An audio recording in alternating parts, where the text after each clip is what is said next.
Okay, good morning, Professor Tootle. Good morning.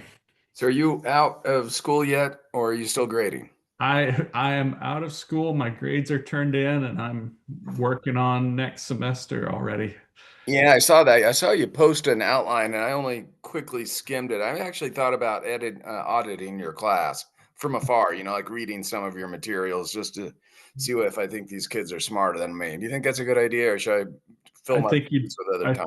Yeah, I mean, you're always welcome. Or the other thing you could do is just every week ask me about a different one of those topics and we can just talk through each one if you want to. Yeah, that's a good idea. We might do some of that as a maybe a side light of the show. So if you're Harvard, you're doing two things. One is you really are scared about the powers of the presidency right now. In fact, almost all universities probably are scared about the power of the presidency. Is that correct? Sorry to jump right into an issue, but Huh. If I'm Harvard, I don't know that I'm scared because of something. I used to listen to years ago, I used to listen to the Adam Carolla show, and Mhm. he said he had this saying where he said, "You don't want FU money, you want F me money." All right, And Harvard is one of the few places that has F me money. They have right, money in the bank that they don't want to do this. But if you take all of the things that President Trump is going to do, even if they lose in court on the margins on some of these issues, they have enough money that they can be completely independent and do whatever they want for as long as they want. well, that's Um, not necessarily true, Professor. That money is enormous, but they actually use the results of that money each year to pay for a bunch of free students that don't. If you have less than 100,000 a year, you get free tuition at Harvard and room. I mean, they no, use that money no, for the stuff. real scandal of Harvard is that they're not doing that. That the endowment keeps growing and they don't spend they don't come close to spending even the profits on the endowment.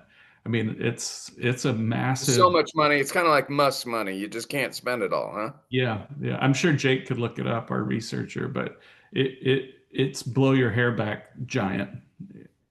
So, but you're saying that cancer researchers or MS researchers, there's a big item, and my wife has MS, and she came and told me that the promising new treatment from Harvard is being cut off, and they're not going to fund research this year.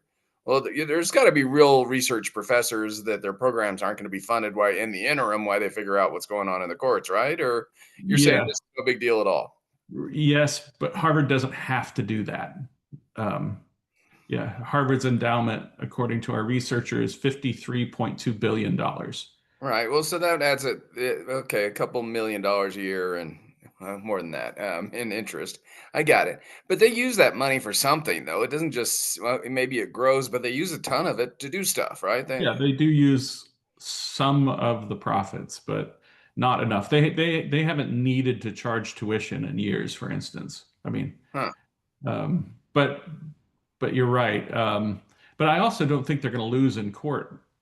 Well, I that's probably true. mean, But I still, think it's that stressful for, the amount of money they need to spend on lawyers is going to be right. it would be significant to one of us, but it's not Okay, well, if it's insignificant to them. if it's not stressful for the president of Harvard or the board of trustees or whatever it's run by the corporation or whatever it is, how about students, international students? If you're like your dream is to come to America and you got accepted into Harvard, well, you're kind of stressed out, aren't you? Are you coming this fall or not? No, I don't know. I've already had some friends who have canceled travel plans, both in and out of the United States Yeah, so have I. because of uncertainty. So that will, of course, affect it. And our Jake just updated that Harvard's operating budget every year is $6.4 billion dollars. So, they could spend down their entire operating budget for the remainder of Trump's term in office, and it would never affect them. Okay, so they're not stressed, and international students aren't stressed, and cancer researchers aren't stressed. Well, Um, international students as individuals are going to be stressed, but also keep in mind that I know nobody feels bad for them in most cases because these are the elite of the elite. Typically these are uh, the richest and smartest people in the world, and the richest, smartest people in the world's children. That You know, go to the Ivy League schools. But there are also aren't there international students at your college? I guess it depends on your definition of international students. Okay. Because at my college and in California, we don't ask immigration status. Right. And so because of that, yes, I mean, many of our students are what you But would that's call. but that's from Mexico and Central and South America, though. Yeah, I mean, we get some onesies and twosies from other places. I got an email today from one of my actually, probably the best student I've ever had was a Ukrainian Oh, neat. refugee. Yeah, from last year. Are they Uh, doing okay? yeah, I mean, I haven't spoken to her in a little over a year, but uh, Well, reach out to her again. She probably needs your moral support. yeah. So, okay, they're not stressed. How about so the only people that are stressed under the Trump administration are illegal immigrants? Well, not necessarily. I mean, I don't want to say nobody should be stressed. I think everybody should be stressed out. Like I understand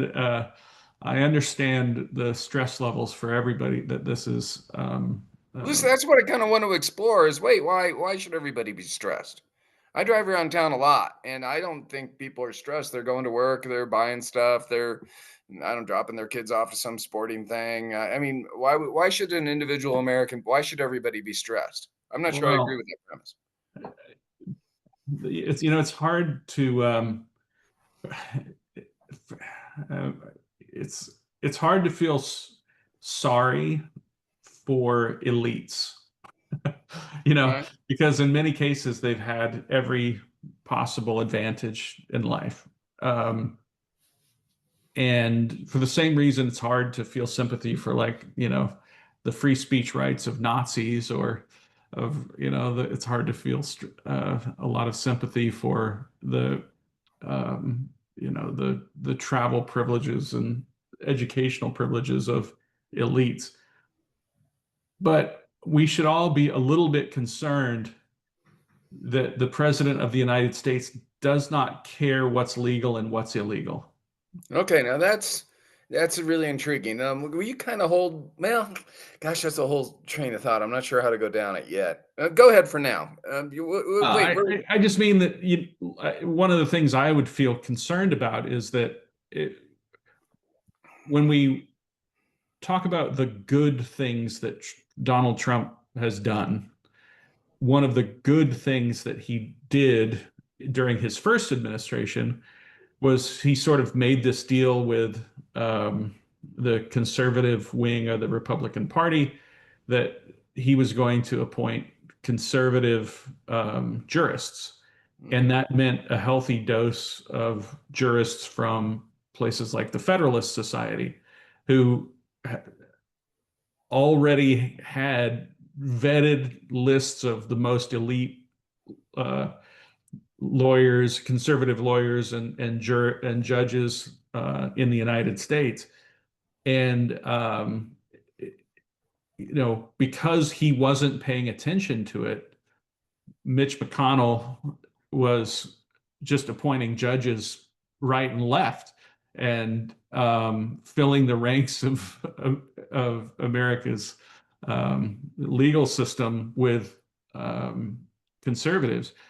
And then, as of yesterday, he has now turned his anger against the Federalist Society. And the Federalist Society, their mission is the preservation of the American legal tradition. And now that he's saying, no, I hate these people and they're all evil, and I missed that actually. I haven't seen that. No, I missed. he had a long post on Truth Social about going after the founder of the Federalist Society. And so that means that one of the things that has been saving the United States since his first term is the fact that a bunch of conservative jurists are actually trying to follow the laws of the United States. And so Right. they keep ruling against him, and it's making him mad because to him, he doesn't care about preserving the laws of the United States. he believes that they should all be just personally loyal to him. And so what's happening now is that he thought, hey, I've staffed the the legal system full of a bunch of people who I appointed, but the problem is they're all more loyal to the Constitution than they are to him, and I he agree doesn't. with that assessment. Besides some of the blogs that we like to read and Federalist Society types, and I've never been a member of the Federalist Society, but I've been a fan of theirs since the 80s. I I What guess I percentage should fess up that I might be a member of the Federalist Society. I can't remember if I well, you paid the gotta pay dues your this year, dues. but I have been a member in the past, not as a lawyer, but you can Right. join as a Well, and non-lawyer. as I've told you, one of my friends and mentors is Gail Norden, former Attorney General in Colorado and Secretary of Interior, and she was an early first-timer Federalist Society person. So I knew that in the early '80s, late '80s, I guess.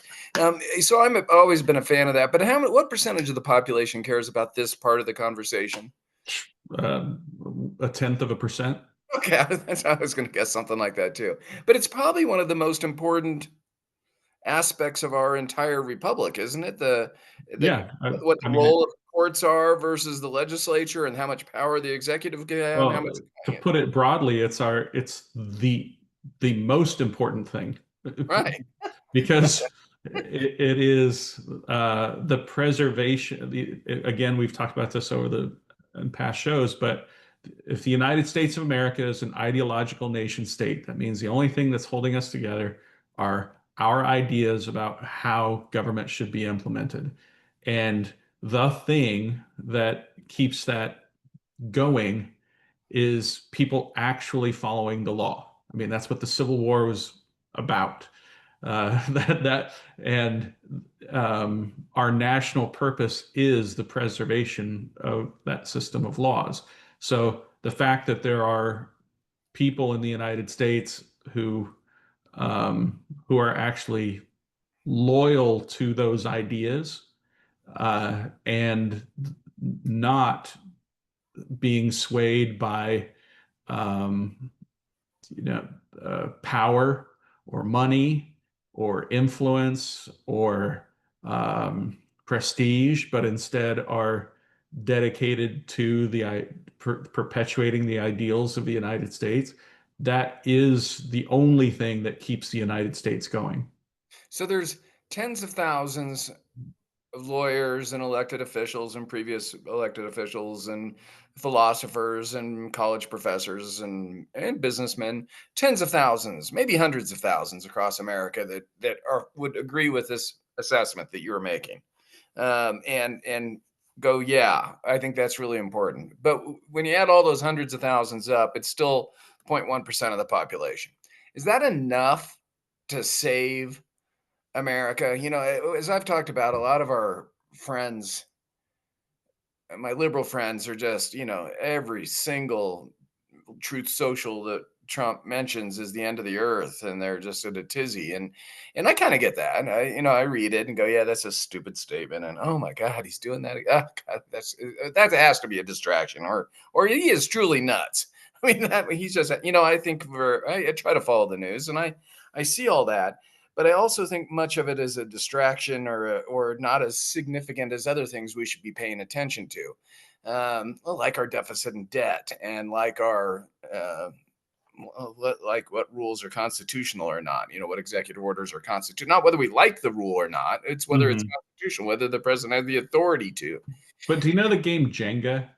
Yeah, I The play one Jenga. where you have the wood blocks and all that? Like, Yeah. we have a pluralistic system and it's designed to be able to handle stresses, meaning that at different times in American history, we've had, a populist culture or a challenge from depression or World War II or Vietnam or the baby boom or um, uh, whatever the, you know, Darwinism or whatever the challenge to American ideals and institutions are. Um, it can handle it if one of those things is pulled out at a time. But The problem is if all of those things get pulled out, nobody knows what the last thing that you're going to pull out, and the whole thing is going to collapse.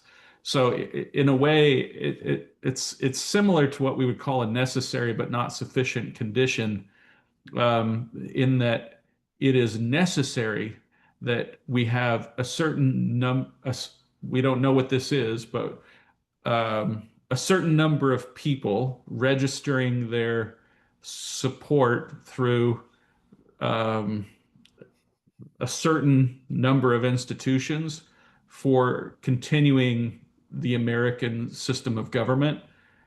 And we can handle it, although it's not great when people try to undo the American system of government. We can handle it, but we can't handle it if all of them go. So you not on a legal way, but a political way. If a citizen doesn't like what the big beautiful bill, you like that they're calling their senator and their representative Oh saying, "I yeah. hate the big beautiful bill," and because that, so at least subconsciously gets into the congressperson's mind that a whole heck of a lot of people are calling about the anti big beautiful bill. So you support that. Oh, absolutely. What about the protests when they get out there? There's a variety of these liberal groups that are out there, and I mean, in As long Denver, as we've it's had, I think, 8 so far, and there's like, 20,000 people show up. as long as it's peaceful and doesn't infringe on the rights of others, I'd go for it. Yeah. Is it the best use of people's time, though, to be calling some unknown congressman they don't have a relationship with, or just being a one person with a weird sign? Or Well, is there something better everybody's they got a different. I'm going to answer this in a different way, which is that everybody has a different skill set, can? and whatever you're passionate about, like that's what you should be doing. That probably is the best use of your time because you're going to be better at doing that thing than somebody else. So if So, you're a crazy weird sign maker, a little edgy, pithy thing, and you want to go out there and hope somebody takes a picture of you and it gets on the news, great. That's your deal. Good for you. well, it's certainly not going to change my mind about anything. But as I'm something my ex-wife said because she studied marketing in college was I would always say that's a bad commercial or that's a bad advertisement, and she said You're something I talking thought was about really wise, which is it's not targeted at you, right? it. It, so that's an important lesson, right? I hate that, but it's obviously not meant for me. Right. But maybe Okay. it appeals to someone, but it's just not me. Okay. So what I'm trying to get to is sources of power and where it comes to historically. You do think that this term of President Trump is an aberration of presidential power, and we should all be very concerned. It's not just like Bush or Clinton or name any other president. This is a really unusual time. Or no, gosh, John, this has happened maybe 6 times out of however many 47 presidents. Talk to us about how much power. Clearly, the president's being stopped by the courts so far, mostly in temporary injunctions. But he can't just do what he wants instantaneously. He's being stopped all over the place. So does the president have a lot of power or not? Is it up in the air? We're not sure yet. Well, it's not an aberration because ever since the founding of the country, there have been factions of Americans who um, believe um, that essentially our constitutional system is not democratic enough, and that our government would be better if we were to not have a constitution focused on securing rights, but instead have a constitution and a political system based on um, enacting the will of the majority as interest groups. Now, And don't you think, though, Professor, that this election with Trump winning the popular vote, that kind of people have turned their mind around on that and went, "Ooh, hey, we're now constitutionalists. We like checks and balances. Don't want to have everything we want." well, I was about to say, but we have three branches of government and a two-party system. So And a system of federalism. yeah, and the federal system. But in this case, um, when you have a two-party system, the two-party system had more or less always aligned along the rough idea that one side is the party of majoritarianism, and the other side is saying, no, 51 out of 100 times we need to focus on rule of law and securing the rights of unpopular minorities. And what we have now is essentially both parties with identical Yeah. governing philosophies. And so the reason it's an aberration is there's nobody standing up. I shouldn't say nobody. There's no political party out of the two political parties standing up for the preservation of the American system of government as it was conceived by the founders. We have no conservative party. So the Yeah. aberration is not that someone out there has advocated for this because, you know, Woodrow Wilson was a maniac, but when Woodrow Wilson was president, the Republicans were trying to stop him. And Franklin Roosevelt was doing all this stuff too. But when Franklin Roosevelt was president, the Republicans were trying to stop him. Uh, and the Lyndon Johnson said he wanted to be dictator of the world in order to end poverty. But when he was feeling that way, the Republican Party was out there making the argument somebody should stop him. And now the Democrats aren't saying that what it's weird because they're saying that what he's doing is wrong, but what Trump is doing is using the methods of the Democratic Party. He is governing like he's Lyndon Johnson or Franklin Roosevelt or Woodrow Wilson. And so unless the Democratic Party completely abandons all of their previous Well, DNA and belief well, system, but wait, the philosophy of Republican governance. Party has abandoned most of their previous DNA and beliefs. Yeah, but so I guess that's what I would say is like the aberration is that we're left with, um, both parties sort of grasping about in reactionary ignorance. Um, And that's dangerous for all of us. sure. Yes. So let me interrupt our commercial from Jake since he's got to get back to teaching high school Well, students. if I want to use Jake for like two things before Yeah, he good, leaves, because he's leaving. because Go ahead. first, if Jake, if you could read maybe just like the middle part of that Truth Social post on about bashing the Federalist Society. I don't know if you can edit that quickly, but just kind of get to read sort of the heart of the matter of his attack on the Federalist Society. Okay. The Federalist Society as a recommending source on judges. I did so openly and freely, but then realized that they were under the thumb of a real sleazebag named Leonard Leo, a bad person in his own way, probably hates America, and obviously has his own separate ambitions. He openly brags how he controls judges and even justices of the United States Supreme Court. I hope that is not so and don't believe it is. In any event, Leo left the Federalist Society to do his own thing. I'm so disappointed in the Federalist Society because of the bad advice they gave me on numerous judicial nominations. This is something that cannot be forgotten.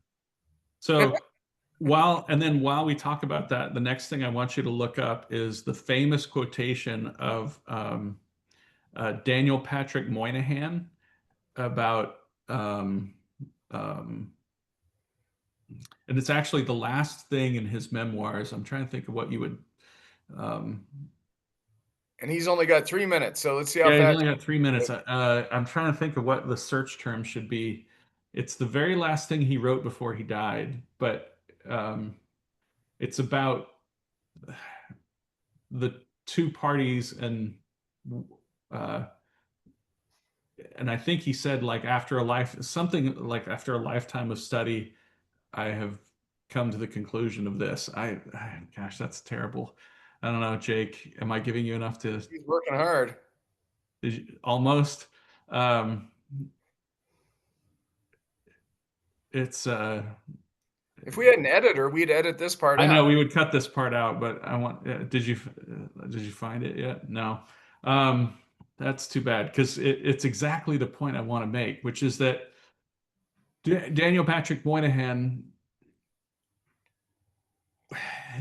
argued that, like, he spent his entire life as a liberal, um, and advocating for the beliefs of liberalism.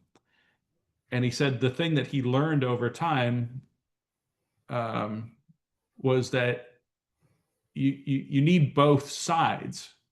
You need someone arguing against you, and that's the thing that has produced, um, the best results for America. And the fact that it was the last thing he said before he died, gives it a sort of special significance. It But is a good quote, Professor, because I am nervous that many conservatives have switched and determined that some version of autocratic capitalism, i.e., the Chinese way. You can do whatever you want in business. You just can't talk politics, or if you do, we'll kill you. But otherwise, you can do whatever you want in business until we decide we don't want you to do whatever you want in business anymore because it's our. I mean, it's a really interesting system. It's hard to compete against a dictatorship. I think a lot of conservatives have concluded that this mess of the United States movement doesn't work very well. Did you find so, it? yeah, I found it, but it's like I said, people always cut off the end of it because they want it to seem like, uh, it's funny how the internet. Hold on, Professor Jake. You got to leave. You have one bite at the apple. Do you want to say anything to us? All right. Back to school with you. All right, Sorry. Jake, go So ahead. yeah, it's funny. The internet has cut off the end of Daniel Patrick Moynihan's full quotation, because and so I can read you the beginning of it, which is that, here I'll just read it. Here's the beginning of it. The central conservative truth is that it is culture, not politics, that determines the success of a society. The central liberal truth is that politics can change a culture and save it from itself. And what's missing from from that is that after he says that, he says, after a lifetime of study, it has convinced me that you need both. You have to have both sides. But I mean, he says it more eloquently than I am. Right. But in other words, that these are both the pluralistic ideas of the founders are both true. You do have to have, um, it is absolutely positively true that politics can have an influence on culture, and it's absolutely true that the measure of a civilization, though, is its culture, how they actually live. And he said you have to have people advocating for both of those positions, um, and because So that's what produces the best result. let me give you a slight analogy that's will take you off course that you won't like, but just try to humor me. Um, don't a lot of people like authoritarian leaders in their own lives? And whether it's a strong spouse that just, makes decisions and makes sure the bills get paid and they know where to go to dinner or what vacation they're going on, and as long as they're fairly rational, you can go on a good vacation because they just make decisions. Ruling by committee or by a homeowners association or a local school board. Oh my God, it is spend any time around committees and they drive you insane. And they water everything down where it's meaningless, and you spend all this time and waste all this effort on doing just crap. A lot of people are sick of this feel good, we all have an opinion thing, and they want an authoritarian. As a football coach, they want the tough guy that will motivate their team or punch their student and kick them off the team. And I mean, don't. It's a part of human nature to, when you feel unsafe or your belly's not full enough, or you want better things, I guess, to go for the authoritarian. It's Isn't that throughout history a common human trait? I mean, that's what we vote. Isn't that what people voted for with Trump? Well, yes. I mean, the central temptation of totalitarianism is problem solving. I mean, That's why we have to have a system of public education in the United States, is because you don't have to teach people to want the problem to be solved. You have to teach people that the thing that produces the best result and that what preserves peace for everybody is doing this thing that promises to never solve a problem. uh, our system is based on the idea that no problem when it comes to human beings will ever be solved. And what we have to commit ourselves to is the peaceful process of working on this thing in such a way that we balance the many needs of many human beings and trying to secure their rights, and that we commit ourselves to this peaceful process every year. Because, of course, people are always going to say, well, what is it that's going to solve this problem? And that's every form of totalitarianism has at its core the promise of solving a problem. Well, and so that's been universal through written history of the human race, Yeah. right? Yeah. But that's, again, getting back to this, the thing that's amazing about human beings is that we are capable of learning.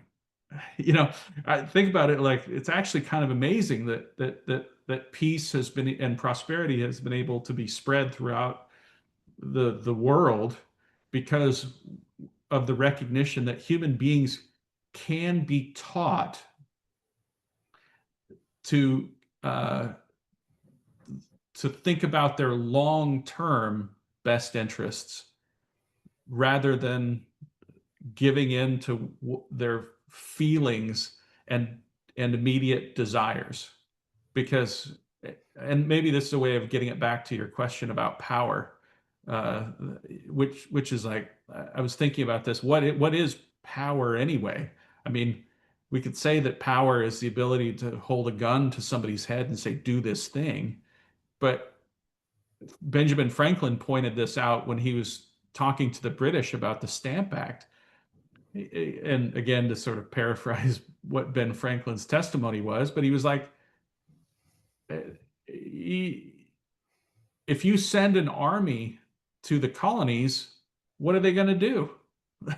you know, uh, every place where they point their muskets, people will be like, okay, but as soon as they turn around, everybody's going to be like, what are they doing? And they said they won't find a rebellion, but they might make one.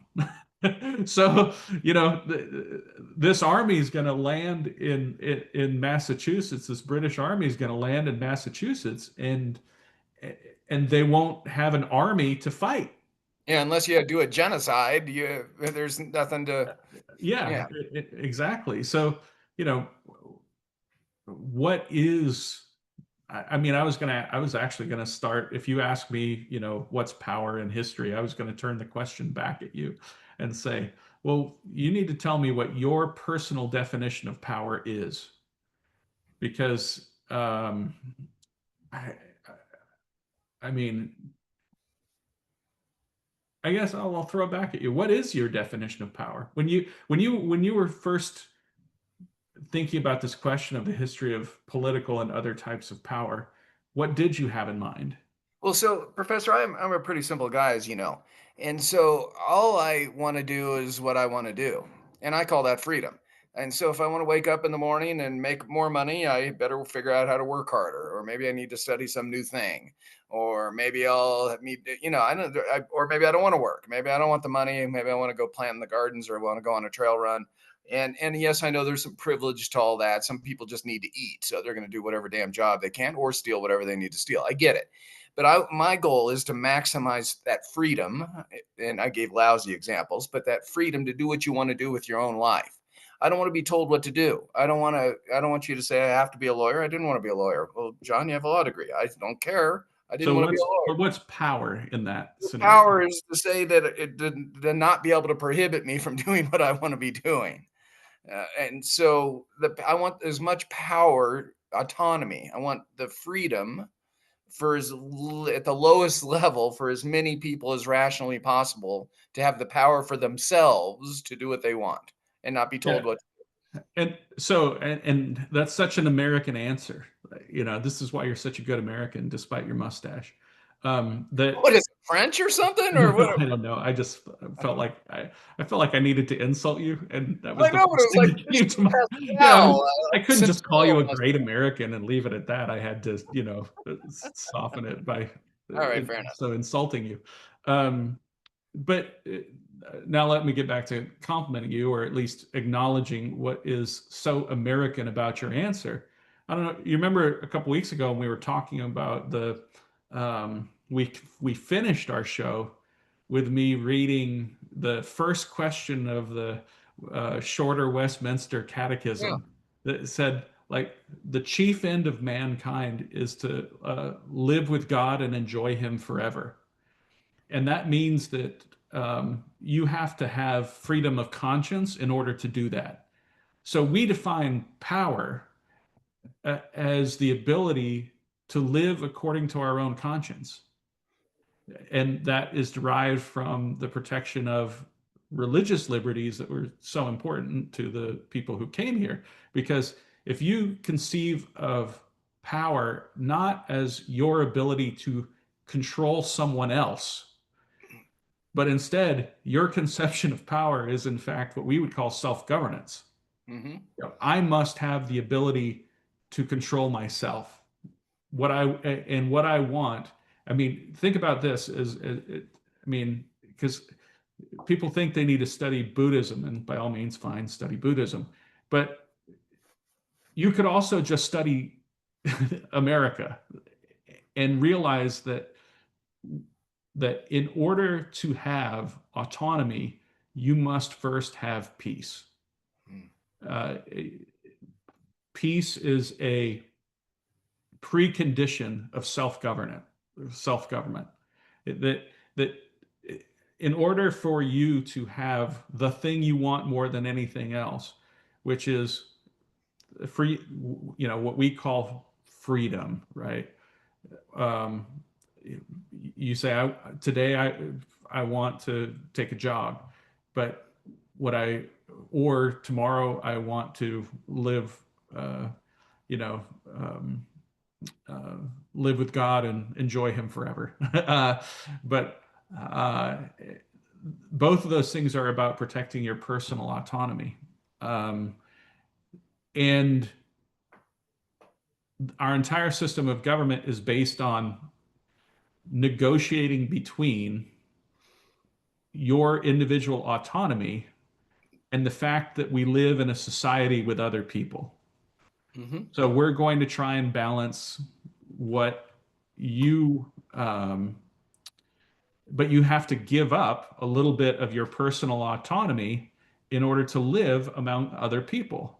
I studied a lot of law cases. Jeff would probably remember the actual case of this, or I think it was Brandeis, but there's a famous quote from a Supreme Court justice that said the freedom to swing your arms free or swing your arms freely stops at the end of my nose, Yeah. at the tip of my nose. And it's a good way to explain. Sure, you can do whatever you want, but if all of a sudden you start harming somebody else, then we have to figure out those conflicts. Is that what you're saying? Yeah. And but like, it's a very American thing to define power as the thing that allows us to do that. Gotcha. But the temptation is always for me as an individual to want to impose my will on you. And at what point do I get to tell you what to do? Um, and And so where are the political parties on that very simple layman's perspective? Well, we used to essentially have one political party that would say, hey, you know what? 51 out of 100 times, we need to be focused on making sure that the will of the majority is is registered in our political system, so that we do what the majority wants. And you know, we had another political party that said, you know what, 51% of the time, we need to make sure that we're protecting the right of that individual not to have that majority impose their will on him. Uh, and uh, And now we're a mess. yeah, and now what we essentially have is both political parties saying we believe the majority can do whatever they want, and it doesn't matter what the law says. Yeah. Okay, we're going to open it up to questions right now, and then we'll go back to another line of thought if there are none. Hope, do you really want to talk abortion? Is that what you're referring to? It's not just abortion. This interesting What else is concept. it if it's not abortion?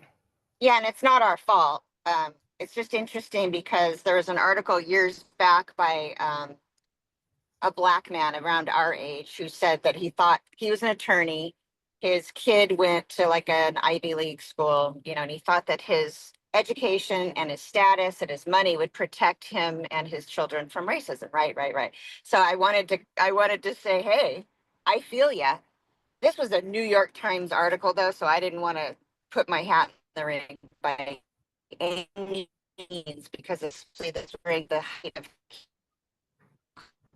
And I wanted to Oh, say, hey, like, because his son, I guess, got called the N word, walking to the library.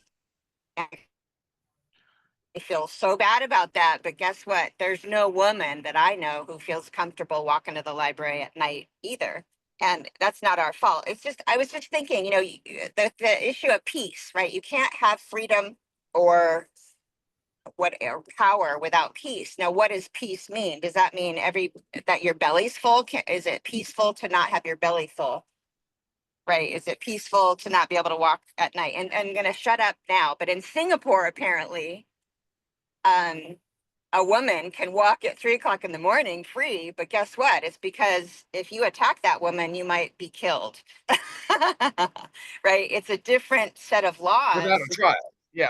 Right. Yeah. Yeah. I mean, like, it's just, I was just going to go to the extreme. I was in a state of shock when our neighbors got back from 5 years in Singapore and said, yeah, Hannah, our blonde, blue eyed girl at 15 was running around with her friends at 3 o'clock in the morning. And we did not fear for her safety. I don't, my jaw was on the floor. Anyway, I didn't mean to derail. I just, the concept of freedom or power being, you can't have them without peace. My husband and I've been talking about that very thing because I was like, well, Palestine, gay people are not free in Palestine. But don't get me wrong, I am absolutely pro civilian, protection, and I'm not pro genocide, but that's a very, very good and reasonable thing to say, that you can't work on like LGBTQ plus rights when you haven't even had peace. You're fighting for your survival. So how can you fight for freedoms? Anyway, okay, I'm going to be quiet now.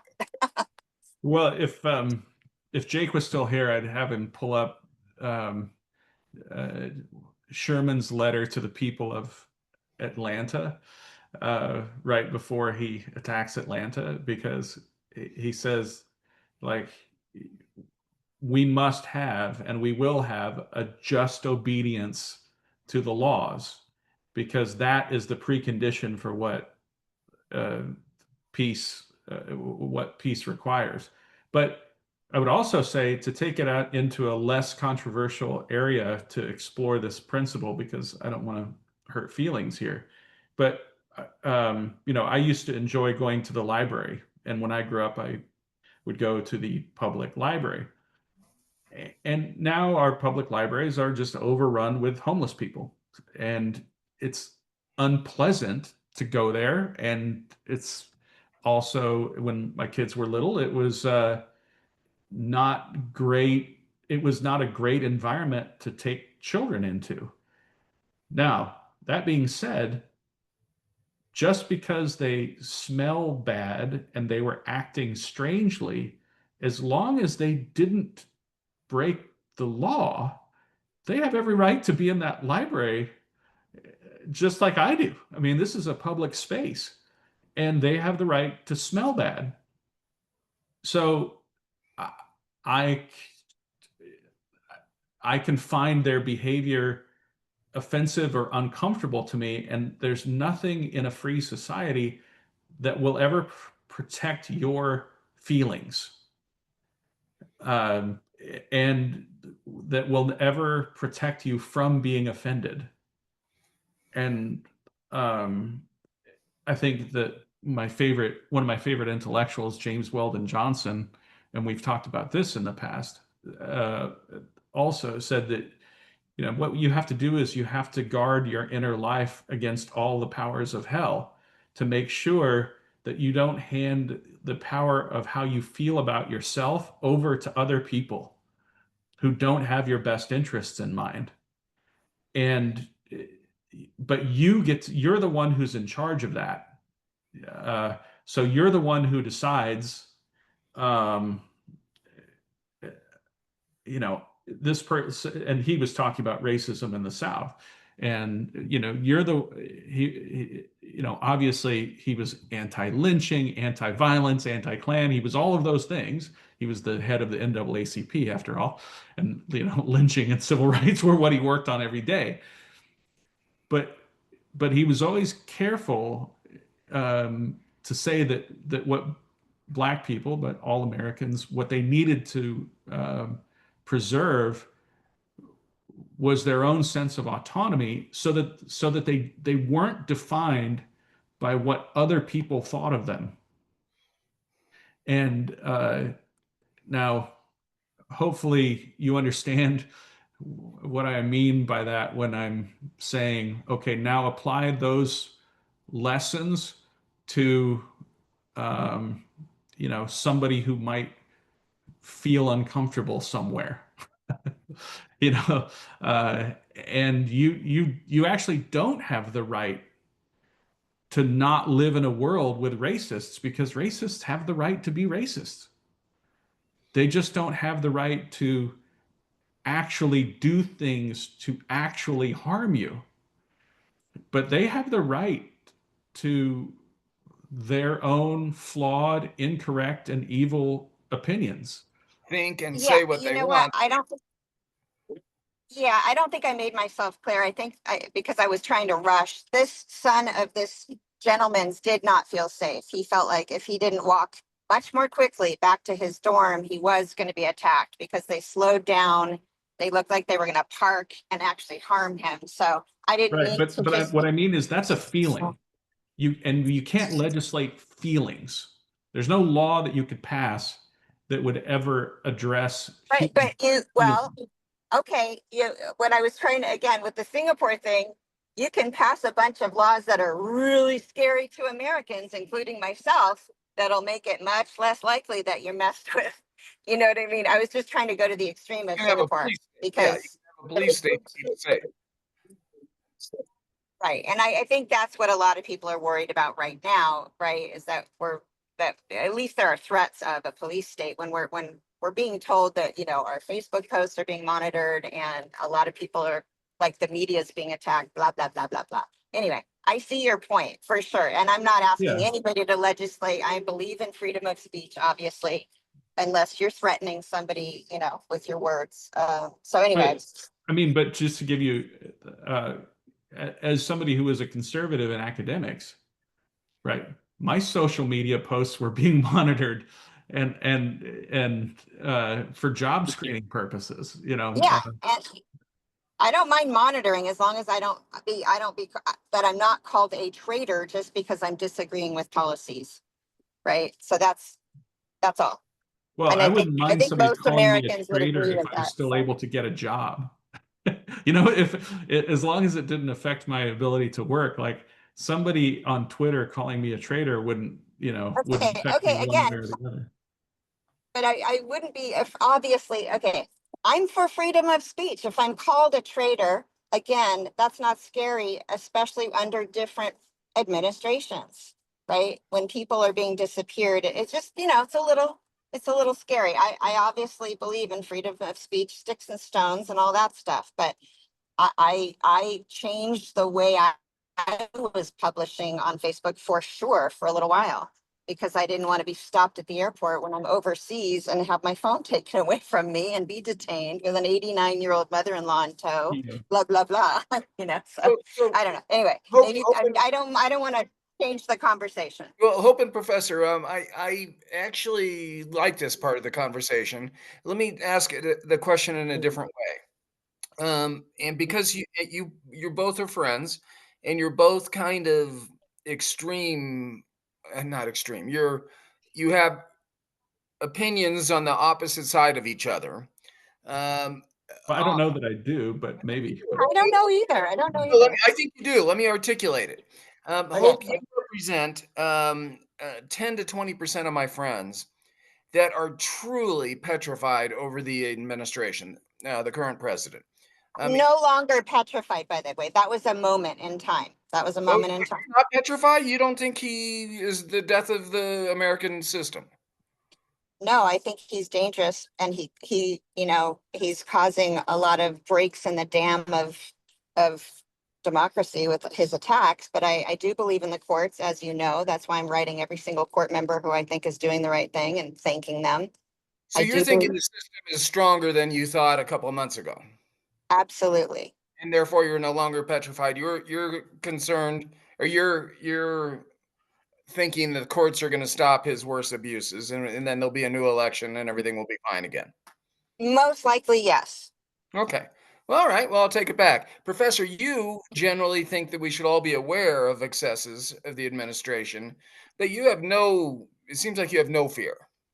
No, that's not true. I have a lot of fears because I because of what President Trump keeps trying to do. And Yeah. it's really bad that all of our hope is based on preventing him from doing what he wants to do. Huh, so maybe you guys are identical. That's fascinating. And in other words, we shouldn't have to count on the courts this much. You know, Exactly.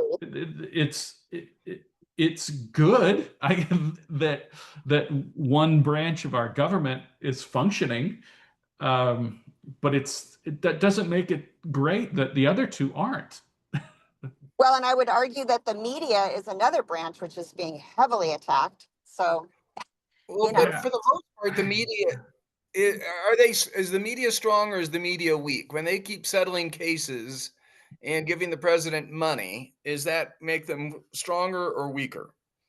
I would say the media is now so fragmented that it doesn't really exist anymore because Okay. people only listen to the media in their own ecosystem. You know, almost nobody reads um, uh, or listens to a media outlet that doesn't confirm their own prejudices. That is vanishingly rare. unless you're on the Bridge Project, just kidding. Yeah, I was going to say, right. I mean, unless you're a Some friend of of us try Blackman, hard. you know, but, and I would just say, you know, back in the day, one of my old professors was, I think he might have been one of the senior editors at the New Republic at the time. And when I was in grad school, I read National Review and the New Republic, and I read The Nation, which is a leftist magazine. My friends were big Noam Chomsky fans, and that was in the days of blogging, and so I was reading this kind of anarchist leftist Noam Chomsky stuff, but at the same time I was reading a lot of Andrew Sullivan, and I also had friends who were libertarians, so I was getting stuff from the Cato Institute. And I remember just thinking, oh, this is so incredibly valuable because I'm hearing at the time a kind of left, liberal, anarchist leftist, libertarian, conventional conservative. I was hearing all these different perspectives on issues, and I found it very valuable because there were smart people who were making smart arguments. And that's another thing is, if once you're in one of those media ecosystems, it becomes really easy to dismiss the ideas of others as just being, oh, this person's a moron. I can't tell you how Yeah. many times I've heard people say that Clarence Thomas is an idiot or something like that. I'm just like, read his Supreme Court decisions. You know, go in and read the actual decision that you think is so stupid. And the same could be said, like, I mean, uh, read Elena Kagan's decisions. Do you realize, like, there's a smart version of this argument that I happen to disagree with? Um, and too often we just fall into these, we mimic these media caricatures because it's easy to make us feel smart if we get to be sarcastic in the way that, you know, what's her name, Rachel Maddow, or whoever happens to be hosting the, you know, the 5 o'clock show on Fox. I don't even know who that is anymore. Sean Hannity. You know, we get to, it makes us feel, we get that sort of smug satisfaction that we get to think that we're smart because, you know, Professor, we what agree with these what people. percentage chance do you think the Dispatch or I don't know, Joel? God, I'm not drawing a blank on his name now. Jonah Joe Goldberg? could be silenced. That he could be sued or shut down or arrested. I mean, is there 0% chance?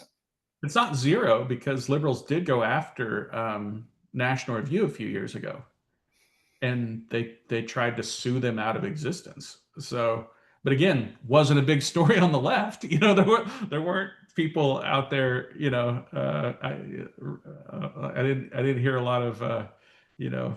But Uh, it's small. It's not 0, but it's not 5%. He's Jonah's going to be able to speak however much he wants to speak for as long as he wants to speak, as long as people are willing to pay him something that he thinks it's worth his time. yeah, yeah. Okay. What about law firms? Those 5 major powerhouse law firms that settled with the administration and are giving hundreds of thousands of hours of pro bono work for the federal government. What? That's so obscene to me. I can't even rationalize that. But boy, that's scary. Or no, that's not that scary. It's just No, weird, John. it's that's scary. With the exception of, you know, like I said, it's the stuff's so complicated because on one hand, when Trump does it, it exposes the practice that that nobody seemed to care about when it was Obama and Biden, and and it always strikes me as bizarre because the very same people who are hopping up and down and saying, "Look at what Biden and Obama are doing," are now completely fine with Trump doing it. And now the people who are defending Obama and Biden are now so angry when Trump is doing the same thing. And for somebody like me, it just makes my head spin. But that's what I mean when I say, like, there's no, they're both just arguing that we want the government to reward our friends and punish our enemies, and we don't want any restrictions on doing that. And my argument is it's really terrible to have the federal government being in the business of rewarding friends and punishing enemies. Yeah. I agree. Yeah, agreed. Well, I'm trying to go through some major power structures. So the media is so diversified now that it's hard to pin down. I mean, you and I are media, aren't we? I guess, yeah. Yeah. I mean, so Yeah. top And we're us. Well, that's powerful what's going to media moguls. replace. I mean, these small companies are going to replace the big ones. And I feel sorry for ABC, CBS. I feel sorry for them because in a way they have no choice but to cower with the head of the, what is it? The head. Well, in a Yeah. way, what's happening to media is the same thing that happened to politics. Yes. Is Yes. that and it and you know, Yeah. Yeah. I've said for years what a mistake campaign finance reform is because it meant that politics then became the only form of speech that was regulated by the federal government. Uh, and Right. so Right. all of the power and influence and money all went to the unregulated parts Yeah. of politics. And now the same thing is happening in the media, where it, if you have the last influence that the federal government has is only over people who want to sort of follow the FCC rules, but you can just say, like, no, I'm going to exist only on, I mean, there are media entities that have, it's crazy to think about, but there are essentially unregulated Discord servers that have a greater media reach than like NBC News or maybe or CBS News, you know, in terms of the number of eyeballs that they see in a day. And this is, you know, dark web conspiracy theory nutcase, you know, um, content. But it disincentivizes people from following the rules, because if you follow the rules, then you get regulated. Yeah, it's all very terrifying, to be honest. See, I told you were terrified. Yeah, but not of the things you were telling me, you know, talking about. So, I'm I mean, making you more I scared. don't stay up Yeah. at night about it. I mean, all Yeah. we can do is our tiny little bit to try to contribute to the light rather than the dark, in my opinion. So, Okay, let me give you one more, Professor, and then Jeff, you need to jump in. So, Professor, I've thought a lot about the military because I served in it and was proud to have served in it, both enlisted as an officer and the oaths I took in both. I didn't have any fear over the military pre-election with Trump. Post-election and how he's removed general and admiral officers, and how they've just gone through and got rid of the Tuskegee Airmen. And I mean, you know, some really, you know, anti-DAI stuff, fine, but man, they really have gone down to scour anything about women or minorities. And I don't think there's a loyalty oath per se, because we would have seen that there would be enough whistleblowers. People say I quit, and here's what they wanted me to sign, or here's what they wanted me to say. I don't think that's a direct loyalty oath, but I am my eyebrows are really raised about how much the military has fallen into line underneath a clearly authoritarian leaning presidency. Do you have any fear on that? Do you think the military is just rock solid, or do you think it is possible that an internal coup is conceivable in the United States? Maybe not, if not under Trump, under some more competent administration in the near future. I'm I'm pretty rock solid on the big question of the military being loyal to the, and I would say it's good that you brought it up, because along with the court system, it seems to be one of the other places that is still by and large loyal to the laws of the United States. That would generally occur, but do you think my eyebrow raise is? I would say there are, of course, there are extremists within it, and yes, you should never underestimate what Trump would want to do, but I still have a lot of faith in the, especially the career officer corps, and in their loyalty to the United States and the American I Constitution. concur, but I still have my eyebrows raised. Jeff, what are we missing as far as power goes? What kind of questions are you concerned about, or would you raise to the professor? Oh, I have a whole list, but since we're low on time, I'll just go back to the last thing we were talking about. So Bill Maher said something that I thought was compelling. He said Americans don't react, we overreact. And this was in the context of politics. And as you're talking about, and it's been eye-opening to hear about things that prior administrations, both Republican and Democrat, have done that were a little bit in the shadows, and Trump does everything out in front, and so everyone sees it and says, "Oh my God, that's impossible. We can't stand for that." You know, for example, Lincoln suspending habeas corpus. You know, that's a president saying, "I'm not going to follow the Constitution." That is unacceptable to an officer of the court. But I see with the two-party system, we're in an undamped oscillation now. Every time somebody gets power, they take as much as they can, and that's what's happening right now. Because it's a unitary control of the government, the Republicans are doing everything they can, and if it goes back to the Democrats, they're going to do the same thing. That's my concern. So my question to the professor is, Erwin Chemerinsky has called for a new constitutional convention. And I think Trump has pointed out to us that the checks and balances we thought were effective can be overrun by the two-party system. Do you think we need a new constitutional convention? No, we don't need a new constitutional convention. And I would also point out, I don't agree with your characterization of Lincoln as violating his oath, because there was a rebellion that was taking place at the time. But the Constitution can't be suspended for any reason, right? If it can, then it's not doing its job.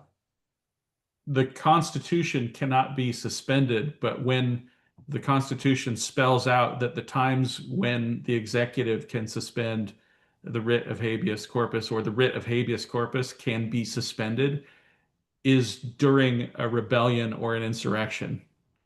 And so Okay. he I buy wasn't that. breaking the Constitution, he was following it. Yeah, Because I buy that. Okay. and the legal argument people make is that, I mean, now let me argue against myself for a second. So if you want to know who disagrees with me, the legal argument that people made is that he did this, that it wasn't clear that the president could do this because Congress was not in, but Lincoln's response to that was that Congress was not in session. Therefore, it was left to the executive to be who determines what is legal until Congress comes back into session. So his actions were ratified by Congress as soon as Congress got back into session. So anyway, just a little history sidebar thing there, because it's a common thing that people say. But in terms of the Constitutional Convention, the reason I don't favor it is because I think it's actually pretty, we have an amendment process, and unless you think, and I guess there's a sort of Catholic integralist movement that believes that even though we were founded on a natural law basis, that somehow that there's too much classical liberalism in our Constitution, and they want to replace it with something that they would call common good constitutionalism. But to me, that just sounds like monarchy. But there are people out there who are arguing that we need to have a constitutional convention because too much classical liberalism is in our system. And if you think of the Federalist Society as being essentially a bulwark of classical liberalism, you can see why the people who favor a Catholic monarchy would be against the Federalist Society. But sorry, go ahead. I don't see any need to get rid of something that has within it the ability to be revised. So if there's a problem with our constitutional order, we wouldn't need to have a convention. You would just need to get an amendment ratified for whatever problem you had. So, Professor, let me take a slight detour while Jeff thinks of his next question. Well, no, I have a follow-up if you're going to detour. No, go ahead. Follow up. Yeah. Would you support an amendment that prevented one political party from having unitary control? No, because I wouldn't want political parties to be in the Constitution. I mean, the founders didn't. I think we already have too much regulation of the political parties that has created too many incentives to the existing two parties, their continuing hold on to power. So I wouldn't, for the same reason the founders didn't put slavery in the Constitution, because they didn't want to acknowledge that slavery should exist in the United States. I wouldn't support putting anything about political parties into the Constitution, because I wouldn't want the Constitution implying that somehow political parties needed to exist. Yeah, Jeff, if you ever want to do some pro bono work in Colorado, I'm inclined to write the political parties out of state law. You know, they're intensively involved because of primaries and the organizational structure and how much power it. And it just seems to me to be like, God, why does the state government want to put a stamp of approval on what the Republicans or Democrats are doing? I Yeah, will absolutely help you with that. yeah, and what I would I don't want know is that the I'm qualified deregulation. as a lawyer, but I will absolutely help you with that. Yeah, I want to deregulate political parties because what has weakened, in a way, it sounds like it sounds like I'm anti-political party by what I just said about the federal level, but what I'm for is political parties having their free speech rights restored, for political parties being able to choose their own nominees. I mean, if we were to form a club out there, the John Brackney Association, right? All three members. Yeah, we would be able to pick our own leader and come up with our own rules for who we would want. But if the minute we call ourselves a political party, if you're in California, you lose the right to regulate who becomes your own nominee. I find this, I would love to just undo most of the regulations surrounding the existence of political parties and let them do what they're supposed to do. Let them actually be filters of actual public opinion into actually forming coalitions without these distorting effects of regulation getting in the way of that. Well, we have three different versions of agreement on that. Here's my side interruption that I want to throw out before we run out of time. Professor, I don't mind if a Supreme Court justice goes to a Ivy League or UNC in Northern Colorado and gives a speech. I think that would be nice. And I don't mind if they university through a foundation or even tax dollars. I truly don't care. If you're flying out a Supreme Court justice, they should probably fly in first class or have some kind of security or be in the nicest hotel that Greeley has to offer. I don't mind them getting a per diem and they should. I don't care if they're paid $100,000 to give this speech to Columbia or UNC. I think that's actually okay as long as it's reported. I don't mind if they write a book. I don't mind if they resign from the bench, or if you're a past congressman or a senator, you go on a speaking tour or you form a political party, or and you pay yourself a salary.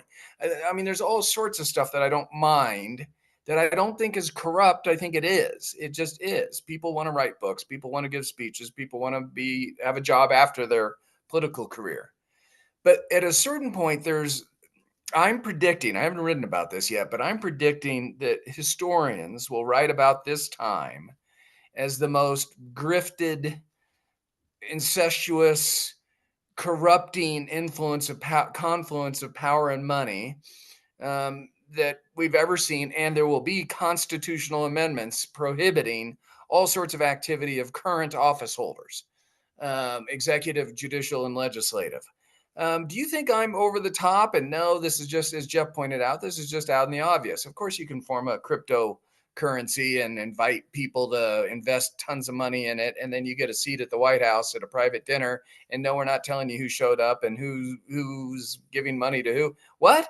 To me, that seems so over the top obscene that I can't even believe I have to mention that it's over the top obscene, and it needs to be corrected. We don't need a convention. We need a constitutional amendment to not get rich while you still have power. That's when it's dangerous, is when you command an army and you can have foreign influences or rich people's influences or media influences. We should be serving the public as an elected official, as a city council person or as a state legislature. All your loyalties need to be the people who can vote for you or against you, not some money that's giving you a secondary job or some second house. To me, this is insane, and we're not recognizing it as such. Am I wrong? Uh, no, but I would say the problem is much larger than your I than thought it your was big. example, because the amount of money that from the federal government that goes to actual, what you would call corruption is probably dwarfed by a factor of 100 or 1,000 to 1 by the amount of money that goes to 501c3s and favored political groups via legislation. And these are groups that are affiliate, again, not political parties, but they are 501c3s that engage in political activity, even though they're not really supposed to. But but 501c3s, they're not 501c4s or no, C6s? no, yeah, they're 501c3s. Huh. So they're not supposed to be doing any of this stuff, but they are de facto government funded branches of the county, state, and federal government.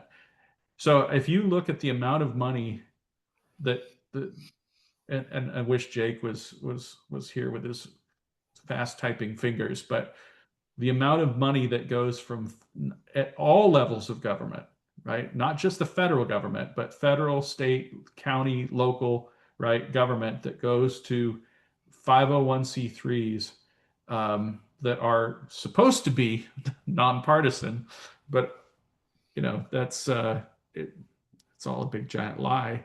Can you give an That's example? This doesn't resonate with, I'm not following you. What's a 501 um, that gets money from government? boy, I I don't want to get maybe this is I could give personal examples, but I want to do it maybe offline. Yeah, I'm yeah, I trying to don't want think you of to. I'm trying to think of something that um but let me speak about it in general terms, okay? Let's say a boy, this would be too easy to identify even if I spoke in general terms. But let's say you have a college that has like a program that's supposed to provide some form of student services, right? And so it's getting money from the state of California and says you must provide this service to this particular student population, right? And as part of that budget, um, you hire a 501c3 to come onto your campus and provide that service.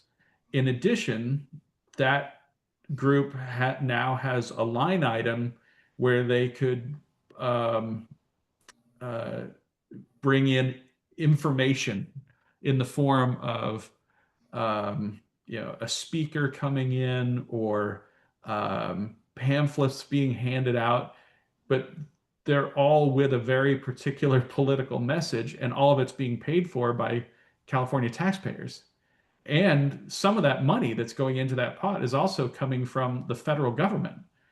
And it's all issue advocacy that is ostensibly, I guess you could say, nonpartisan, but it is a political advocacy that's being paid for by the government.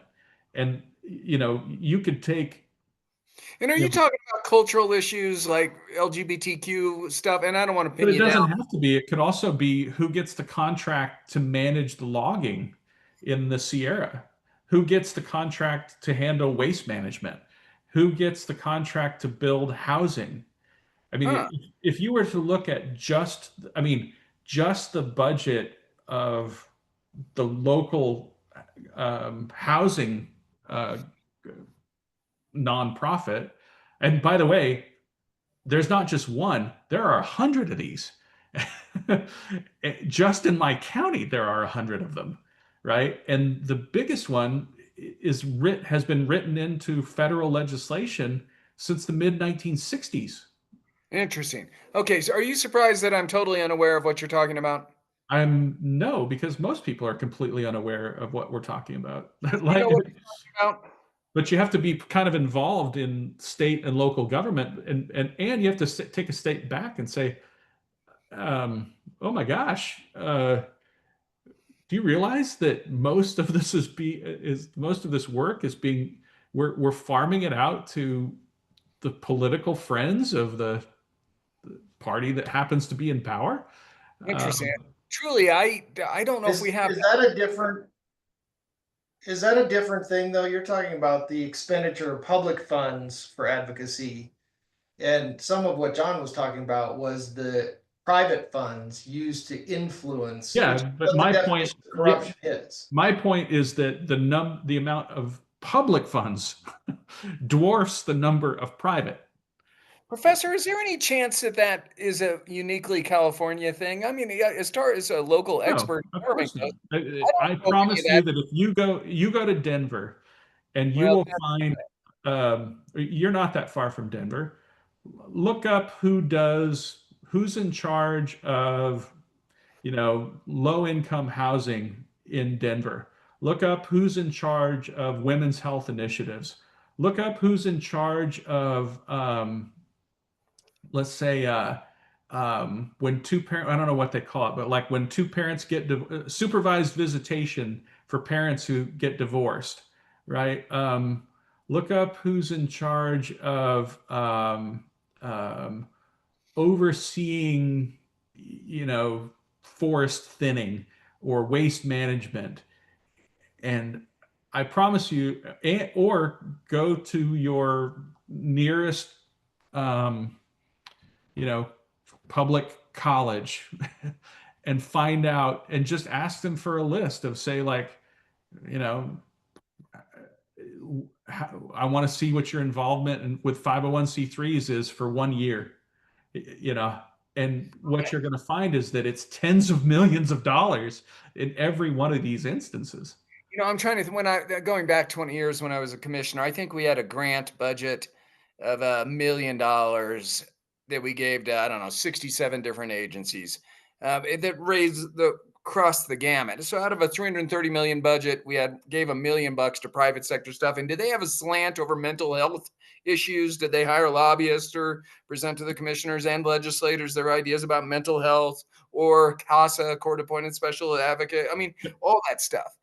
Yes. Okay. So at least I'm following you now. But to me, it never seemed overly corrupting or overly concerning. Yeah, and most of these people would say, "What's the difference, between us and the government contracting these services out?" Yeah.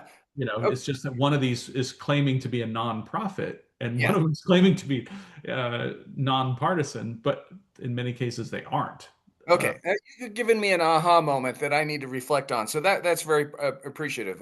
My first job when I moved back to Visalia was I worked for a 501c3 called the Urban Tree Foundation, Yeah. founded by a friend of mine, and we were the only two employees. And I would say we absolutely gave the government their money's worth, but Right. we would partner a lot with another nonprofit, and we would write ourselves, into the grants from the state of California, so that we would be the ones to deliver this work. And in many cases, I mean, it was a great deal for the city and the county, because we were able to deliver projects a lot cheaper than they could.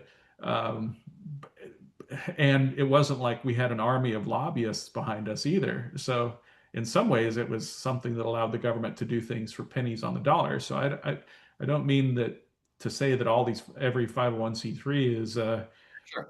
evil or shouldn't have a relationship with the government, but I'm just saying that anytime you have a fire hose full of money, people are going to hook up their hoses to that fire hose, to that fire hydrant, because they want the money that's going to shoot out of it. And Sure. Interesting. I'm going to do a zinger at the end, and we have 4 minutes left. So this is an impossible task. Do you have 4 minutes? yeah, yeah, yeah. Okay. Under the guise of power, the president has declared there's sanctuary governments around the country, and there's something like 100 of them in Colorado. And this was just yesterday. So Denver and Aspen and Boulder and all the liberal cities are on it. It's shocking. But there was also, I saw there was 41 out of 63 counties, 64 counties in Colorado. So I thought that kind of raised my curiosity why counties would be on this list, because that's just surprised me. So I looked down the list, and gosh darn it, there it is. My county is a sanctuary county that we're not cooperating apparently with federal law enforcement to deport illegal aliens. And I scratched my head and figure, gosh, I don't know where I fall on this issue, Professor. I want to protect DACA students. I've been very clear about that for a decade, and you're aware of that. We've had a show about that, I think. But at a certain, and I do think we are a nation of laws and we should have a more secure border. You and I have some nuances of disagreement about that at a minimum. But I'm not, so I'm comfortable with people getting deported if they're here illegally. I think some of the ways we're doing it is draconian and mean spirited, but I'm still am comfortable with people and having an orderly system of immigration from all countries around the world. Anyway, I don't know whether I want somebody who's been here for 10 or 20 or 30 or 40 years and have kids and grandkids in a small business, or they're a loyal employee or a good granddad or a church going member. Do I want to pull them out and deport them? And I am a person of modest influence in Arapahoe County, not in your state, but in my little community, I have some influence. And can you give some advice on power of an individual citizen or a county commissioner or a state legislator or a member of the media or people who have a podcast or the president of the United States versus the county commissioners or the legislature or the governor? How we should be solving problems, because this is a problem that we're trying to solve one way or the other. You have 2 minutes. Give a Okay, role on citizenship, number one, like, I know how I feel. I don't want that person deported. period. But yeah, period. But here's the other caveat. There is the idea of a sanctuary city, of a place that gets to ignore federal law. That's posturing. That doesn't exist. It's never existed. So Agreed. what we should do, if you care about this issue, is you say, um, you Congress tomorrow needs to pass a clean DACA bill. Just solve this problem. Like, but there's only one entity in the United States that can solve that problem, and that is Congress. Nobody Right. else. And if Congress won't solve this problem, you don't get to stand up and say, like, we don't have to follow the law. Like, we have bad laws, and we've been getting around the fact that these laws are terrible by not enforcing them. Okay, I like your advice so far, but there's a nuance, Professor. The Arapahoe County Sheriff's deputies don't have to go around enforcing federal law. I'm not sure as a taxpayer I want them to do that. Well, they do it. They have to if the attorney general says they do. No, Like, they don't. They work for the county sheriff. yeah, what they have to enforce the laws of the United States. Every place in the United States has to enforce the laws of the United States in Oh, every this is single. okay. We're going to do a show on this because we're out of time. But I don't think that's true, Professor. If you're a county sheriff or a member of the law enforcement police department, the federal government can't say, "Hey, employee A, sheriff's deputy, class A, or rank, deputy, whatever. You've got to go to be there at 8 o'clock at the Arby's to get an illegal." No, you don't. They can't order an employee to go enforce federal law. The way the legal system works is that the attention of the of the attorney general is like a spotlight. And if that spotlight falls on you and they start ordering you to do things, to follow and enforce federal laws, you have to cooperate with I that can't process. believe I would be so wrong on this. I'm entirely sure you were wrong. I'm going to be fascinated to be embarrassed. Jeff, do you know an answer to this? Well, oh, go ahead. Well, for one thing, I'll point out that I don't think Tom Homan has said that. He has said you don't have to enforce the laws, but you can't stand in our way. You can't prevent Totally us. agree with that. I'm going to do some research too. My initial reaction is to side with John. I think that you can't be forced to enforce federal laws if you're not a federal law enforcement officer. Agreed. And you I guess it disagree? just depends on what you mean by forced. You cannot stand in the way of federal laws. There's a being difference. enforced. There's a Total difference, difference, right? Professor. Huge I mean, difference on Yeah, The obligation to but pull somebody over and this goes back to the Wisconsin judge too. I mean, the obligation, if you pull someone over and you find out that they are illegal, are you obligated to report that to ICE? Yes, if there's a federal statute that says every citizen must do that. yeah. So, in my own county, we've had this problem now for going on 20 years, where California state law and the policies of the California State Attorney General are in conflict with the federal government. And so it leaves our county officials, our county DA and our county sheriff in this bizarre position of, do I follow federal law or do I follow state law? And essentially it's like, if the federal government is shining their light on you, then you have to do what the federal government says. But when the state shines their light on you, then you have to do what the state says until the feds come in and say you don't.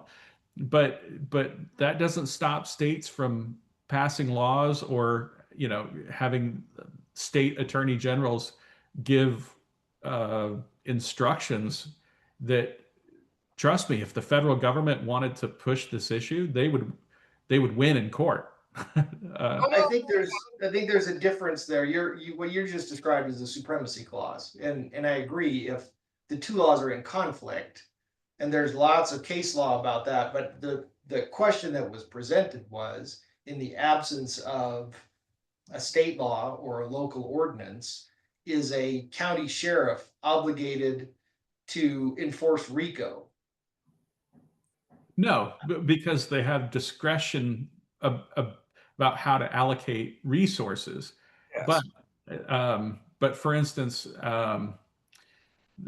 what would be a much more common situation is that somebody would get arrested for something not related to their immigration status.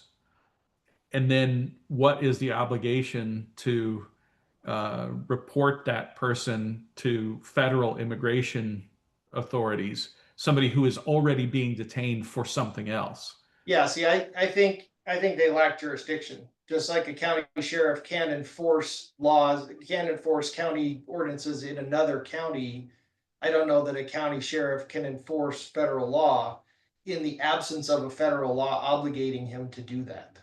Yeah, I think I'm not I sure. don't think we're disagreeing, but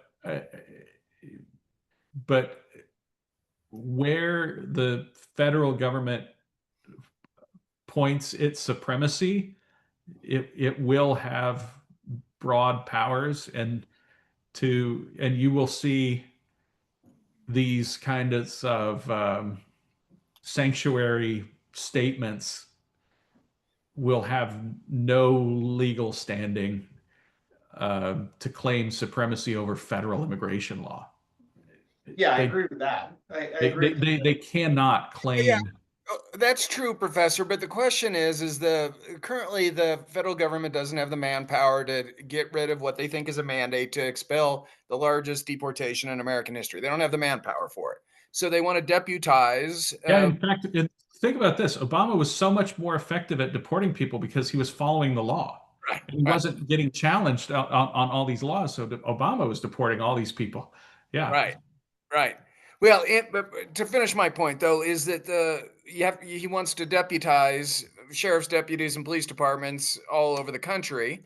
And if they want to, I fully admit that if you want to be deputized into the federal government and go on joint projects together, you absolutely can. The sheriff or police department or city council can determine to do that. I'm 100% sure of that. But if they say, no, we're not doing that, we've got higher priorities, sorry, we're not doing that, the federal government could take away money and grant stuff in other ways. You could put pressure on the state or local governments to do it, but they can't order other levels of government to participate in a joint raid. They just can't.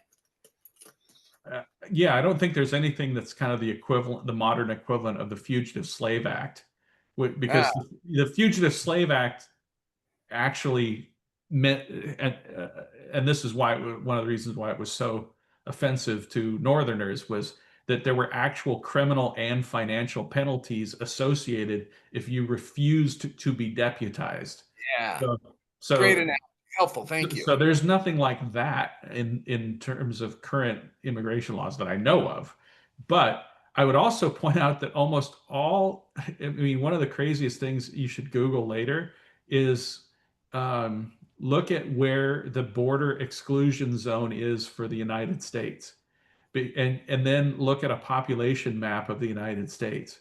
And what you'll see is that, that the vast majority of Americans live within the border exclusion zone, where the Border Patrol and the federal government does have special rights within that area.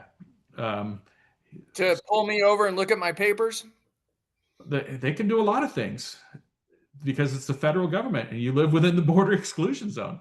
Like, again, if Jake were here, I'd have him pull up the map because it'll blow your mind. Professor, the reason I wanted to bring up this specific, and we're way over time, is I see on an almost daily basis friends that are wanting to protect immigrants and other friends that are saying get rid of them all. And I'm trying to put a rational approach to actually both. By the way, Colorado's outside the border exclusion zone. Oh, okay, good. We are. It's actually, I looked it up. It's 100 miles by air from any external boundary of the U.S. Right. So Okay. your statement's right because L.A. and San Francisco and New York And all of Florida, are all within 100 miles of the all the coast. big, most of the big cities in Texas. Yep. Yeah. Okay. So, Professor, what I'm nervous about is the role of citizen in power and how they might inadvertently get themselves in serious trouble when they were really just trying to be a nice human being to somebody that is a member of their community that they know. And so, not just civil disobedience and protests, but actually trying to stop an ICE officer from doing stuff. And we're seeing videos of this more and more and more. And it seems like we should have some historical perspective on the proper role of citizenship in dealing with real power, people with guns. So will you just kind of ponder that a little bit? I'd just say the short answer is yes, engage in civil disobedience, but understand what civil disobedience really is. It doesn't mean that you try to grab the gun. It means that you insist upon being arrested peacefully. You know, that you engage in peaceful non-compliance. That you're not, and what you're trying to do is clog the system by getting yourself arrested peacefully. And The MLK Gandhi thing. yeah, well, it's a yep. Yeah. Okay. All right. We are way overboard. Professor, All right. thank you for your time. Jeff, thanks for adding in. Yeah, You're great to have you here, Jeff. You did a fine job as a substitute Bart. I'd love to have you. I'm always happy to join.